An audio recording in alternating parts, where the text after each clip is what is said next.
السلام علیکم ویورز، خوشخبری سیریز کی نئی ایپیسوڈ میں آپ کا میزبان عبدالرحمن آپ کو خوش آمدید کہتا ہے۔ آج ہم ڈسکس کریں گے ملک کے اندر احتساب کے نتیجے میں ہونے والی ریکوریز کی۔ مجھے بہت سارے صارفین پوچھتے رہے کہ جناب ریکوریز کہاں ہو رہی ہیں، اتنے سارے مقدمات درج ہو رہے ہیں، آدھی سے زائد اپوزیشن جیل کی ہوا کھا کر آ چکی ہے، لیکن ریکوریز کیوں نہیں ہو رہی؟ تو جناب ریکوریز ہو رہی ہیں وہ اس طرح کہ نیب نے اپنے گزشتہ 20 سالوں کے دوران ٹوٹل 714 ارب روپے کی ریکوریز کروائی ہیں۔ اور اگر نیب کا کنوکشن ریٹ دیکھا جائے، یعنی کہ نیب نے جس ملزم کے اوپر ریفرنس فائل کیا اور اس کو سزا دلوائی، اس کو مجرم بنایا، تو وہ کنوکشن ریٹ ہے 68.8%، جو ایک مناسب کنوکشن ریٹ کنسیڈر ہوتا ہے، کیونکہ یہ وائٹ کالر کرائم جو ہوتا ہے، یعنی کہ پیسوں کے رشوت کے معاملات جو ہوتے ہیں، یہ لوگ اپنا منی ٹریل، اپنے ثبوت نہیں چھوڑتے۔ یہ عام جرائم کی طرح نہیں ہوتا اس کو پکڑنا آسان ہو، یہ بہت خفیہ طریقے سے سارا جرم کیا جاتا ہے، تو اس کو ٹریس کرنا بھی اتنا ہی مشکل ہوتا ہے۔ تو اگر ہم دیکھیں کہ نیب نے جو 20 سالوں میں 714 ارب روپے اکٹھے کیے، اس میں سے گزشتہ 3 سالوں میں کتنے پیسے آئے، تو گزشتہ 3 سالوں کے دوران نیب کو 487 ارب روپے کی ریکوریز ہوئی ہیں 3 سالوں کے دوران۔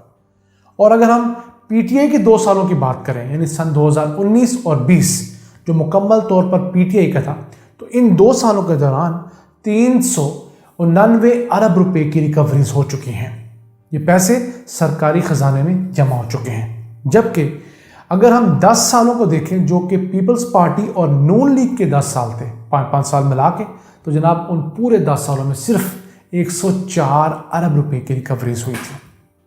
اب اس تناسب کو اگر ہم آپس میں تقسیم کریں تو جناب جتنے پیسے پیپلز پارٹی اور نون لیگ نے اپنے 10 سالوں میں ریکور کروائے تھے تھرو نیب، اس سے 374% زائد پیسے پی ٹی آئی کی حکومت کے دور میں صرف 2 سالوں میں ریکور ہو چکے ہیں۔ ہم نے پیپلز پارٹی اور نون لیگ کے 10 سال کا تو آپ کو بتا دیا کہ صرف 104 ارب روپے کی ریکوری ہوئی تھی۔ اب ذکر کر لیں مشرف صاحب کا ذرا، جن کے ہمارے بہت سارے جو ناظرین ہیں بڑے معتقد ہیں ان کے، جناب ان کے پہلے 4 سال جب مشرف انتہائی تگڑے تھے، کوئی ان کو پوچھنے والا نہیں تھا، ان 4 سالوں میں صرف 100 ارب روپے کی ریکوریز ہوئی تھی، صرف 100 ارب روپے کی 4 سالوں میں۔ جبکہ پی ٹی آئی کے 2 سالوں کے دوران 399 ارب روپے کی ریکوریز ہو چکی ہیں۔ آپ اس دور کے اخباری تراشی اس وقت اسکرین پر دیکھ رہے ہوں گے، میں نے آپ کے لیے اس کا لنک ڈسکرپشن میں ڈال دیا۔ جو لوگ مشرف کے بہت محبین ہیں وہ جا کر دیکھ لیں کہ مشرف نے بھی کتنا کارنامہ ڈالا تھا۔ مشرف نے نیب کو صرف کافلک بنانے کے لیے اور پیپلز پارٹی سے پیٹریوٹس بنانے کے لیے استعمال کیا، ورنہ اگر مشرف چاہتا تو صرف ایک کالا باغ ڈیم دے کر تاریخ میں امر ہو سکتا تھا، لیکن شاید اللہ نے یہ اہم کام اس کی قسمت میں نہیں رکھا تھا۔ یاد رہے کہ ہم 10 سالوں کا موازنہ 2 سالوں سے کر رہے ہیں، اور 2 سالوں میں 374% کے بڑھوتری دیکھنے میں آ رہی ہے۔ اب اس میں وجہ کیا نظر آ رہی ہے؟ پہلے ہوتا یہ تھا کہ جو بھی چیئرمین نیب لگایا جاتا تھا وہ اپنا بندہ لگایا جاتا تھا، پھر اس کو کہا جاتا تھا کہ آپ نے مقدمات سلو کرنے ہیں۔ اس میں یہ ہوتا تھا کسی پٹواری سے پیسے ریکور کروا لیے، کسی ایکسچینج سے کروا لیے، سیاستدانوں سے، بڑے مگرمچھوں سے پیسے ریکور نہیں کروائے جاتے تھے۔ اب کیا ہو رہا ہے کہ نیب جو جعلی اکاؤنٹس کیس ہے زرداری والا، اس کے اندر 23 ارب روپے ریکور کر چکی ہے، اور یہ پیسے سرکاری خزانے میں جمع ہو چکے ہیں۔ اب یہ تمام لوگ وہ ہیں، تقریباً 100 کے قریب لوگ ہیں جو زرداری کے لیے جعلی اکاؤنٹس کا نیٹ ورک چلاتے تھے۔ ان لوگوں نے 23 ارب روپے دے کر پلی بارگن کر لی ہے اور زرداری کے خلاف بیان دینے پر بھی آمادہ ہو چکے ہیں۔ یہی وجہ ہے کہ پی ڈی ایم آج کل اتنی تگڑی ہے اور بلاول آپ کو متحرک نظر آتے ہیں۔ تو ہو کیا رہا ہے کہ یہ جو تمام ریکوریز ہو رہی ہیں یہ سیاستدانوں کی طرف بڑھ رہی ہیں۔ اب سیاستدانوں کا معاملہ یہ ہے کہ سیاستدان تگڑے ہوتے ہیں، ان کے لنکس بہت زیادہ ہوتے ہیں، پاکستان میں نہیں، پاکستان کے اداروں میں نہیں، بلکہ انٹرنیشنل ان کے لنکس بہت تگڑے ہوتے ہیں۔ ان کو پکڑنا مشکل اس لیے ہوتا ہے کہ وہ شور مچا دیتے ہیں کہ ہمارے خلاف سیاسی انتقام لیا جا رہا ہے۔ تو کس طرح مثال دینا چاہتا ہوں آپ کو میں قطر کی ایل این جی اسکینڈل سے۔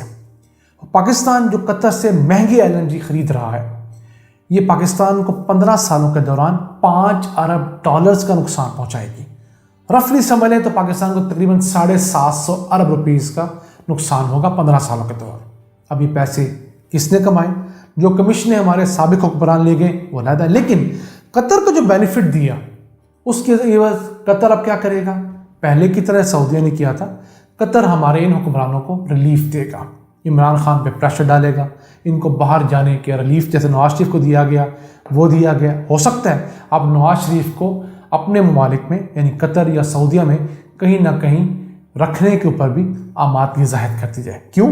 نواز شریف میں ان کے سٹیک ہیں، نواز شریف ان کو 5 ارب ڈالرز دے کر گیا ہے، اور مزید اگر نواز شریف دوبارہ اقتدار میں آتا ہے تو مزید 5-10 ارب ڈالرز ان کو دے دے گا۔ تو یہ وہ وجوہات ہیں جن وجہ سے ہمارے یہ سیاستدان کنوکٹ نہیں ہو پاتے۔ دوسرا، یہ سیاستدان جو ہوتے ہیں ان کے لنکس چونکہ اداروں میں بڑے ہوتے ہیں، انہوں نے ججز اپنے لگائے ہوتے ہیں، انہوں نے پروسیکیوٹرز اپنے دور میں لگائے ہوتے ہیں، تو اس وجہ سے بھی کسی حد تک یہ چیزوں کو انفلوئنس کر لیتے ہیں۔ پھر ان کے پاس جو وکیل ہیں وہ تو 10-10 کروڑ روپے کا ایک وکیل ہے، جبکہ جو ریاست پاکستان وکیل کھڑا کرتی ہے اس بیچاری کی عموماً تنخواہ 3-4-5 لاکھ روپے ہوتی ہے۔ اب 5 لاکھ روپے والا وکیل اس 5 کروڑ روپے والے وکیل 10 کروڑ والے وکیل کا مقابلہ کیسے کرے گا؟ یہ آپ بہتر سمجھتے ہیں۔ یہ وجوہات ہیں کہ سیاستدانوں سے ریکوریز نہیں ہو رہی، اور دوسرا، سیاستدان جس سے بھی ریکوری ہو جائے وہ 10 سال کے نااہل ہو جاتا ہے، اس کی سیاست ختم ہو جاتی ہے۔ تو ان کے لیے یہ زندگی اور موت کا مسئلہ ہے، اس لیے ریکوریز نہیں کرواتے۔ اگر کروائیں گے بھی تو خفیہ ڈیل کریں گے، جیسے مشرف دور کے اندر حمزہ شہباز نے 50 کروڑ روپے کی پلی بارگین کر کے نیب کو رقم ادا کی تھی۔ تو جناب یہ وجہ ہے کہ سیاستدانوں سے ریکوریز نہیں ہو رہی، کیونکہ ان کی زندگی موت کا مسئلہ ہے، ان کے پاس آپشنز بہت ہیں، ان کو مدد کرنے کے لیے یو کے موجود ہے جو باقی دنیا کو سمجھاتا ہے، اور خود نواز شریف کو اس نے پناہ دی ہوئی ہے۔ ان تمام لوگوں کو مدد کرنے کے لیے وہ تمام فورسز ہیں جن کے پاکستان میں سٹیکس ہیں۔ جناب واپس آتے ہیں اپنے موضوع کی طرف۔ سب سے زیادہ ریکوریز نیب کے کس آفس نے کی؟ تو وہ تھا راولپنڈی کا آفس، جس نے 290 ارب روپے کی ریکوریز کی ہیں، اور یہ پورے پاکستان میں لیڈ لے گیا۔ یاد رہے پاناما جی آئی ٹی کے مشہور زمانہ عرفان منگی صاحب ڈی جی نیب راولپنڈی ہیں۔ دوسرے نمبر پہ آتا ہے لاہور، جہاں 72 ارب روپے کی ریکوریز ہو چکی ہیں، سرکار کے خزانے میں جمع کروائی جا چکی ہیں۔ تیسرے نمبر پر آتا ہے کراچی، جہاں 20 ارب روپے کی ریکوریز ہو چکی ہیں، اور اگر ہم کے پی کا ذکر کریں تو وہاں صرف 73 کروڑ روپے کی ریکوریز ہوئی ہیں۔ تو جناب یہ ریکوریز تمام جو ہوئی، یہ پاکستان کے جو بڑے بڑے نیب کے جو آفیسز ہیں ہم ان کا ذکر کر رہے ہیں۔ اس کے علاوہ اگر ہم دیکھیں کہ نیب اس وقت کتنے مقدمات لڑ رہا ہے، کتنے لڑ چکا ہے، تو جناب نیب نے اپنی تاریخ سے اب تک 3645 ریفرنسز احتساب عدالتوں میں فائل کیے، جن میں سے 2398 کا فیصلہ آ چکا ہے، ٹھیک ہے، اور یہ ریکوری 714 ارب کی ریکوریز ان میں ہوئی ہیں۔ اس کے علاوہ ابھی جو عدالتوں میں ریفرنس چل رہے ہیں وہ 1247 ریفرنسز اس وقت زیر سماعت ہیں، اور ان کے اندر جو کرپشن کی اماؤنٹ ہے وہ تقریباً 947 ارب روپے کی کرپشن اس میں ثابت کرنے کی کوشش کرے گا نیب۔ اگر 68% اس کا ہم سکسیس ریٹ لگا لیں تو اس 947 میں سمجھ لیجئے تقریباً 600 ارب روپیہ نیب ریکور کروا سکتا ہے۔ ناظرین، یہ تھی آج کی خوشخبری۔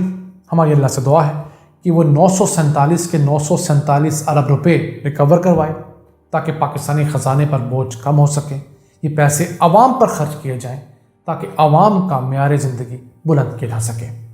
ان الفاظ کے ساتھ اپنے میزبان عبد الرحمان کو اجازت دیجیے۔ اللہ نگہبان۔